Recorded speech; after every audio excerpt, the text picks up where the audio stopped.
ஏன் திமுகவை ஆதரிக்கிறோம்? திமுக கூட்டணியை விட்டு வெளியே நின்றால் என்ன ஆகிவிடும்?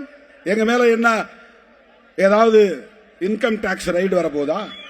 இடி ரைடு வரப்போதா? வேற என்ன செய்ய முடியும் உங்களால? மாநில அரசாலும் ஒண்ணும் பண்ண முடியாது, மத்திய அரசாலும் ஒண்ணும் பண்ண முடியாது. நாங்க எதற்காக பயப்பட வேண்டும்? யாருக்காக பயப்பட வேண்டும்? என்ன நெருக்கடி? நாங்கள் அம்பேத்கரின் பிள்ளைகள், பெரியாரின் பிள்ளைகள், மார்க்சின் கருத்தியல் வாரிசுகள். அதனால் ஒரு முடிவை துணிவாக எடுத்து, தெளிவாக எடுத்து, உறுதியாக நிற்கிறோம். எல்லா கதையும் அடைச்சிட்டு இவர் என்ன பண்ண போறாரு?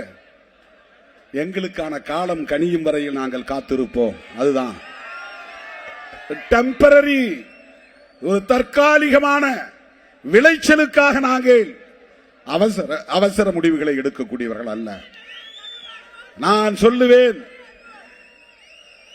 எங்களை நோக்கி அதிகாரம் வரும், எங்களை நோக்கி நாற்காலிகள் வரும், எங்களை ஒரு ஓரமாக உட்கார் என்று சொன்னால் அதுதான் அந்த மேடையின் மையமாக மாறும்.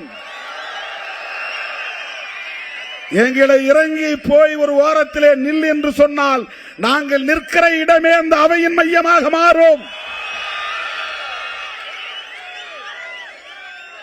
எங்களை ஓரங்கட்ட பார்த்தாலும் ஒதுக்க பார்த்தாலும் நாங்களே மையம் என்பதை நிறுவுவோம்.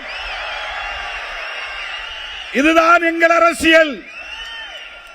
அருமை தோழர்களே, திராவிட முன்னேற்ற கழகத்தோடு நாம் கொண்டிருக்கிற உறவு என்பது கொள்கை உறவு. இடங்களை பற்றி பேச்சுவார்த்தையில் முடிவு செய்து கொள்வோம், அது வேறு. ஆனால்